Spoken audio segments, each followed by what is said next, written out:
Hello, and thank you for joining us for the Lake County Chamber Presents COVID-19 Conversations from the Frontline, where we bring you discussions with Lake County business leaders and organizations working on the front line of this COVID-19 pandemic from various industries and platforms.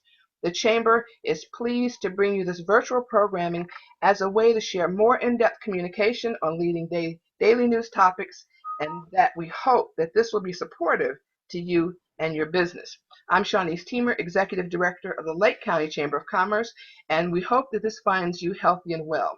Today, we are pleased to welcome Leslie Day, who is joining us. Hello, Leslie. Hi, Shaunese. Leslie is Director of HR Consulting Services with Precision Payroll of America. Thank you again. Well, I'm so happy. Yeah, I'm so pleased to be able to support you and the Lake County Chamber of Commerce members with this discussion today. Now, in this segment, Decisions, Payroll and Compensation, we're taking a look at some of the concerns and issues that might be facing employers at this time. And because we know that some guidelines have been outlined within the federal stimulus package, as well as new guidelines that have been announced in the state of Illinois, let's go through some of the leading topics and decisions you feel that employers might be thinking of at this time. Now, first of all, let's start off with this one word. Take a minute to explain the difference between being furloughed and laid off. Oh, that is such a great question, Shaunese. There's a lot of confusion out there, and I've even seen between lawyers slight differentiations in this definition.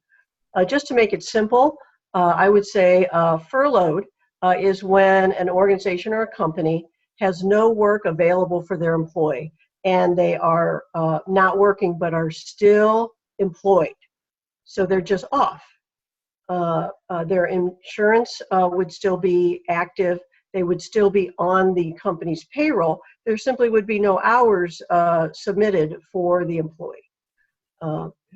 Whereas a layoff is generally when they are no longer employees. So they have been removed from payroll, and their insurance would only be continued if they were to have COBRA coverage. Now, there is now this word, a temporary layoff, which is sometimes being confused, I think, with furlough. In an at-will, we are all at-will employers, most of us, I think, that are going to be watching this. So we would not want to try and say temporary layoff. We don't want to be promising that we're going to be able to bring the employees back. And I'm sure that most of the viewers would want to have their employees back. But we don't want to do anything that looks like it's a promise. That could mess with that will. So furlough is when they're still on your payroll. You just don't have any hours for them. That could be for an extended period of time. And the employees are eligible for unemployment when they're furloughed. But if they're laid off, that's when they are now terminated. They're taken off the company's active payroll and insurance. Okay, so thank you for clarifying that. Now, for those working in essential jobs, we know we're talking about essential positions. For those working in essential jobs that become overtaken with minor symptoms that need time off, are there requirements or procedures before they can return to work? Yes, we just had a new release today from the Department of Labor trying to clarify requirements for certain benefits under the Families First Act, as an example. So an employee needs to have sought out medical care in order to be paid for both the paid sick time provisions. If somebody is off, they're an essential worker, they're having symptoms, they need to contact a medical professional. So that's the most important criteria. And they should not be at work until there's been an assessment and a test, if that is deemed appropriate, to see if they actually have COVID-19 or not. Okay. So we want to make sure that even though they're essential and there's important work that needs to get done, they need to have medical advice. They would just not want to quarantine themselves, self-quarantine, without the advice of a physician.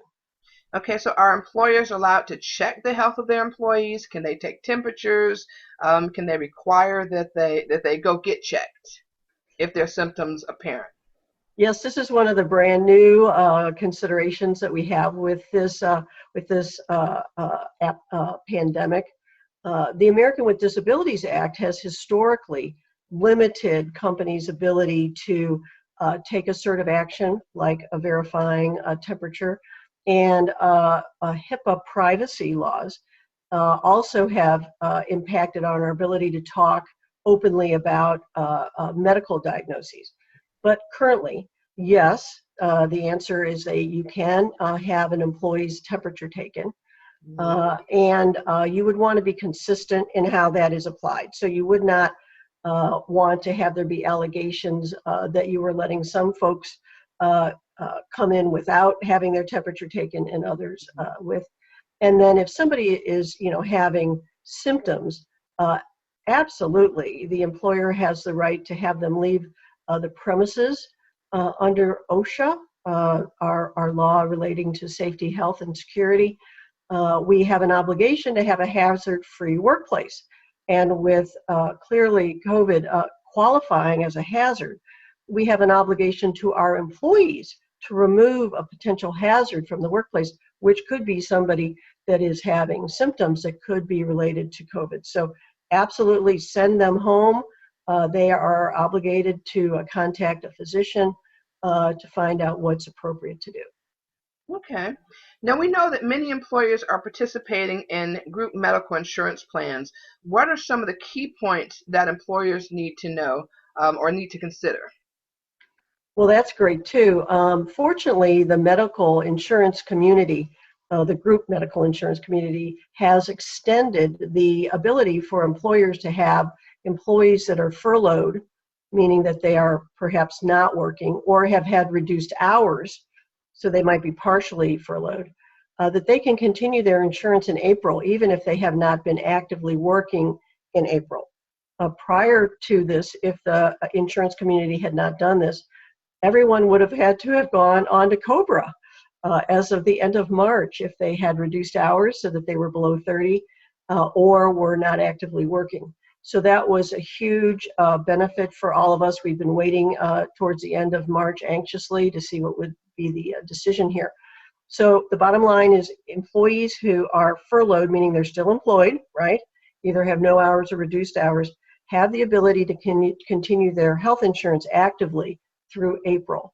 Now, the employer would still be obligated to pay their portion of the insurance. And if the employee is not being paid through payroll, the employee would need to have a check provided to the company for their contribution, if any, towards their per pay period or monthly insurance cost. Now, usually, health insurance contributions by the employee is on a pre-tax basis. So if an employee now is furloughed, they'd be giving a check with after-tax money that was in their account already. It's very possible that, assuming that that employee returns, we could clean that up in payroll by providing them with a company check for the amount that they paid with after-tax money, and then have that go through payroll with pre-tax money. But you would want to have the employee contributing to their insurance to have it be active for April. And then we'll see what happens with the insurance community for maybe May. Okay. And Leslie, as we know, that with a lot of the news announcement, a lot of details are being changed day to day or being updated, changed day to day. How can you summarize some of the changes that have been made this week relative to paid sick leave?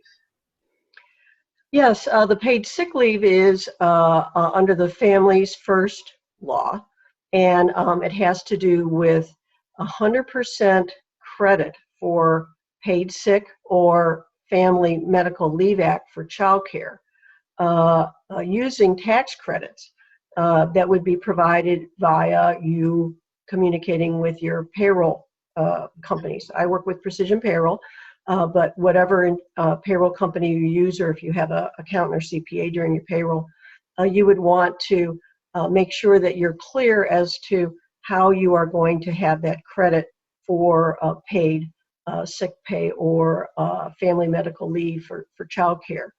provided. We just got a clarification today from the Department of Labor. They're trying to help us understand under what circumstances would paid sick time for an employee be allowed to have this tax credit. And one of the things that they clarified was that, as I already mentioned, if an employee takes off or is sent home because they have symptoms, but fail to go and contact a physician, paying that time off paid sick for them would not be reimbursable. Mm-hmm. So it does require for this paid sick, that is a maximum of 80 hours if somebody's full-time for 2 weeks, and that's for just 2 weeks, would be fully reimbursable if they have been diagnosed by a doctor for COVID, are taking care of somebody who has COVID. If they're taking care of somebody, they would have 2/3 pay. If they themselves are sick or have been formally quarantined or told by a doctor to stay home, they would receive full pay. And then also for children who's in Illinois, here the schools are closed, so that allows 2/3 of pay also for 2 weeks for a child care provision. Now, if there's two parents at home, it does clarify that both those parents should not receive that pay, that it might be that that would be an opportunity for what they're calling intermittent child care for one at a time, maybe alternating if they can work in the meantime. Then under the Family Medical Leave Act extension, companies that had not previously been under the requirement of the Family Medical Leave Act, meaning that they had less than 50 employees, are covered under this extension. And it provides for a continuation for another 10 weeks after the possible first 2 weeks that we mentioned here for the sick, for 2/3 pay for child care. And the Family Medical Leave Act does have notices that are part of that. And the provision also is part of the maximum 12 weeks that an employee can have access to within a 12-month period. So that is also been clear that even if the employee has a subsequent, let's say 6 months from now, has a health condition, that if they used all the 12 weeks of availability now, they would not have availability for Family Medical Leave Act leave. At that point, is probably going to be unpaid, as usual, later on in the year. Okay, so we know that in the state of Illinois, there's been some changes relative to the waiting period to apply for unemployment. Do you think that change has had anything to do with the fact that there's been a large number of delays in applications and people having access to unemployment? Oh yes, the unemployment system was not made for the incredible quantity, sadly, of folks that have been applying for unemployment. But the state did announce several weeks ago that the normal 1-week waiting period from when a person leaves active employment to when they would be eligible for unemployment weekly payments, that normal 1-week waiting period has been waived. So now employees are immediately available when they stop working. And the unemployment system has not been able to absorb the massive amount of applications. So on the unemployment website, it does say that if your first name starts between these letters, apply on Monday. If they start on so they have, for the very first time, allowed for there to be retroactive coverage for unemployment. Previous to this, if somebody was off work and waited 3 weeks, let's say, to apply for unemployment, their unemployment eligibility still had a 1-week waiting period and would move forward. It would never go backwards. So this is very, very new as well, just within the last 2 weeks with the overloading and unemployment, knowing that they could not get all the applications processed. So it does now go retroactive to the last day that the employee worked. Very nice. Okay, now relative to the Family Medical Leave Act, what are some issues relative to that with employees who are or may need it at this time? Well, the Family Medical Leave Act extension applies only to childcare. And I think that there's some confusion out there where they think that it continues for somebody who is sick or caring for somebody who's sick. In this case, the Family Medical Leave Act extension is only for providing for childcare while schools are closed or the childcare facility is closed. Again, that's a 2/3 pay. And again, would be 100% reimbursed via tax credits that they just announced those yesterday, how some of these tax credits are going to be handled. So the company should be talking to their payroll provider to find out how they would get credit starting April 1st. So all of these paid days under the Families First for paid sick or extended family medical leave, the amount of reimbursement is only for days as of April 1st, which was Wednesday this week, moving forward. Okay, now considering the OSHA requirements that employers must provide a hazard-free workplace, what happens when a virus-related workspace is reported? Yes, at first there was a lot of questions about how workers' comp or OSHA might apply to COVID-19. There is still a lot of uncertainty here. Even first-line healthcare providers and first responders, there has not been a 100% determination if clearly the virus was contracted while working, if it would be workers' comp or not. But what we are having from OSHA is clarification that if it does seem that the person contacted COVID while working, that would be recordable on their OSHA log. So companies that have 13 employees or more generally know about their OSHA log, and they're not in a hazardous, they're not like in an office environment. That it would, this illness, and OSHA has always covered industrial illnesses as well as injuries. This illness would be recorded on the OSHA log and with a 300 form completion. And then we'll find out as we move forward what the determination would be for if these are covered under workers' comp. Okay. So relative to HIPAA, are there any HIPAA concerns at this time that are coming about relative to how employers handle information about their employees? Yes, HIPAA has to do with medical confidentiality, and companies have an obligation to keep the confidential medical information of their employees confidential. One of the clear important things to keep an eye on here is that if there is an employee who tells their boss or company owner, whatever, that they have contracted COVID-19 or are taking care of somebody, they want to make sure that even though the employees know now that employee is not going to be at work, that they should still not say who has COVID. So they might ask, say, well, you said that somebody here has COVID.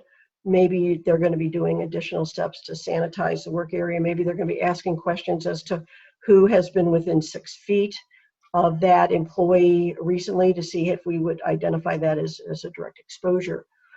But we would not say that it was Joe Blow. We would leave that unsaid. If they want to assume that, say, I'm not going to state the name of the individual.